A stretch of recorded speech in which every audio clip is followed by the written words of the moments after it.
आज Doubtnut app download करें। Doubtnut पर अपने सभी गणित, रसायन विज्ञान, भौतिक विज्ञान और जीव विज्ञान के डाउट्स का करो सफाया। बस प्रश्न की फोटो खींचो, एक ही प्रश्न को क्रॉप करो और तुरंत वीडियो सोल्यूशन पाओ। अभी डाउनलोड करें। इस प्रश्न में दिया है 2r दूरी पर दो सीधे समांतर तारों में समांतर दिशा में I धारा प्रवाहित की जाती है। दोनों तारों में के मध्य बिंदु पर चुंबकीय क्षेत्र की तीव्रता कितनी होगी। तो जैसा कि क्वेश्चन में दिया है, हमारे पास क्या है, 2r दूरी पर दो सीधे समांतर तार रखे हैं। ठीक, दो समांतर तार है जिनके बीच की दूरी क्वेश्चन में गिवन है कितनी है, 2r, तथा दोनों तारों में एक ही दिशा में धारा I प्रवाहित हो रही है। तो पूछा जा रहा है दोनों तारों के मध्य बिंदु पर चुंबकीय क्षेत्र की तीव्रता कितनी होगी। हमें क्या बताना है, तारों के मध्य बिंदु पर चुंबकीय क्षेत्र की तीव्रता मतलब B का मान बताना है इस क्वेश्चन में। तो जैसा कि क्वेश्चन में दिया है, अगर उसका हम डायग्राम बनाएं तो इस तरह से बनेगा। तो यहाँ पे जैसा कि क्वेश्चन में दिया था, हमने डायग्राम बना लिया। हमारे पास क्या थे, दो समांतर तार थे, एक तार 1 था, एक तार 2 था। दोनों हमारे समांतर तार थे। दोनों तारों के बीच की दूरी क्वेश्चन में दिया है कितना, 2r। तो d बराबर दिया है 2r। d क्या है, दोनों तारों के बीच की दूरी हमें दिया था 2r। अब क्वेश्चन में कहा जा रहा है कि दोनों तारों में एक ही दिशा में धारा प्रवाहित हो रही है। ठीक, तो हम मान लेते हैं तारों में धारा अभी ऊपर की दिशा में प्रवाहित हो रही है। तो तार 1 में ऊपर की तरफ धारा प्रवाहित हो रही है, तार 2 में भी ऊपर की तरफ धारा प्रवाहित हो रही है। दोनों तारों में एक ही दिशा में धारा प्रवाहित हो रही है। अब क्वेश्चन में पूछा जा रहा है कि दोनों तारों के मध्य बिंदु पर, मतलब कि दोनों तारों के बीच में एक बिंदु है P, उस पर वैद्युत क्षेत्र की चुंबकीय क्षेत्र की तीव्रता कितनी होगी। तो ये P कहाँ है, दोनों तारों के मध्य बिंदु पे है। तो तार 1 से P के बीच की दूरी क्या हो जाएगी, r। तार 2 से P बिंदु के बीच की दूरी हो जाएगी r, क्योंकि दोनों तारों के बीच की दूरी 2r है।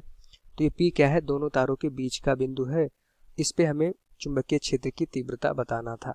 अब हमें पता है, इस तरह से अगर कोई तार रहता है, अगर उसमें I धारा प्रवाहित होती है, उस तार से दूर R बिंदु पे, मान लेते हैं उस तार से दूर R दूरी पर कोई एक बिंदु P है, उस पे जो हमारा चुंबकीय क्षेत्र होता है उसका मान क्या हो जाता है, B बराबर म्यू नॉट अपॉन 4 पाई। ये हमारा फॉर्मूला होता है 2I अपॉन R। ठीक, ये हमारा किसी भी तार में, धारावाही तार में अगर धारा प्रवाहित करती है तो उस तार से r दूरी पर कोई बिंदु P पर चुंबकीय क्षेत्र का सूत्र होता है। तो इसी तरह से देखेंगे, तार 1 पे जो धारा बह रही है, उस धारा बहने की वजह से P बिंदु पर हमारे पास चुंबकीय क्षेत्र हम मान लेते हैं B1। ठीक, B1 बराबर हमारे पास क्या हो जाएगा, mu not upon 4 pi 2I। तार में कितनी धारा बह रही है, I। अच्छा, इस बिंदु P और तार 1 के बीच की दूरी क्या है, r अपॉन r। ये हमारा चुंबकीय क्षेत्र हो जाएगा तार 1 की वजह से बिंदु P पर। ठीक, अच्छा, इसकी दिशा देखेंगे, क्योंकि हमारे पास चुंबकीय क्षेत्र सदिश राशि है, इसका तो ये परिमाण हो गया, पर इसकी दिशा हमें निकालनी होगी। दिशा निकालने के लिए क्या करते हैं, हम फ्लेमिंग के दाएं हाथ का इस्तेमाल करते हैं।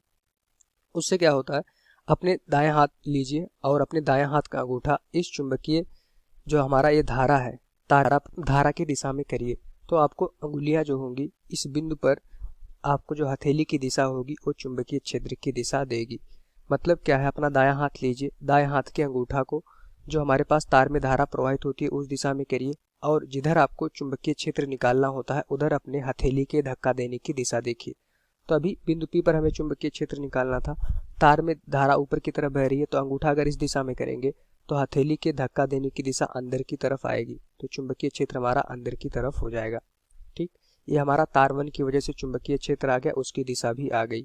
अब तार 2 की वजह से बिंदु P पर चुंबकीय क्षेत्र निकालेंगे, तो उसको बोल देंगे हमारे पास B2। उसकी वैल्यू क्या हो जाएगी हमारे पास, mu not upon 4 pi into 2I। अब तार 2 में कितनी धारा प्रवाहित हो रही है, I, ऊपर की तरफ प्रवाहित हो रही है, डिवाइडेड बाई तार 2 से बिंदु P के बीच की दूरी क्या है, R, डिवाइडेड बाई R हो जाएगा।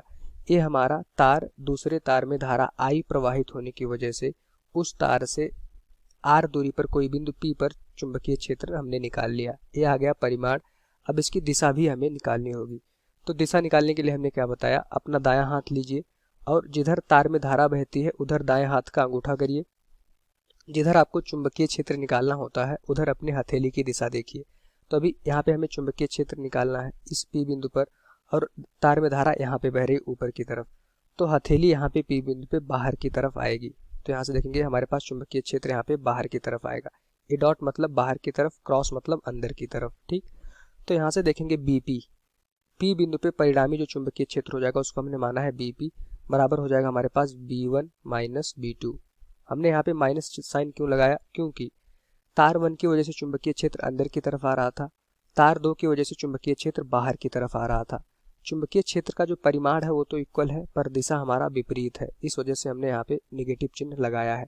तो B1 की वैल्यू यहाँ पे रखेंगे, हमारे पास क्या हो जाएगा, mu not upon 4 pi 2I upon R minus B2 की वैल्यू रखेंगे तो यहाँ से mu not upon 4 pi 2I upon R। तो ये हमारा दोनों कैंसिल हो जाएंगे और परिणामी चुंबकीय क्षेत्र बिंदु P पर हमारा शून्य हो जाएगा। तो BP बराबर हमारे पास क्या हो गया, शून्य। P क्या है, दोनों तारों के मध्य बिंदु।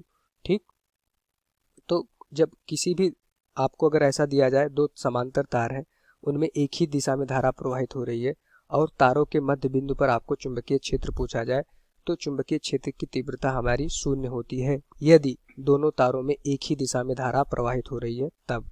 ठीक, हमेशा याद रखिए, अगर दोनों तारों में एक ही दिशा में धारा प्रवाहित हो रही है तो तारों के मध्य बिंदु पर चुंबकीय क्षेत्र की तीव्रता का मान क्या हो जाता है, शून्य हो जाता है। यही हमारा इस क्वेश्चन का आंसर हो जाएगा। Thank you.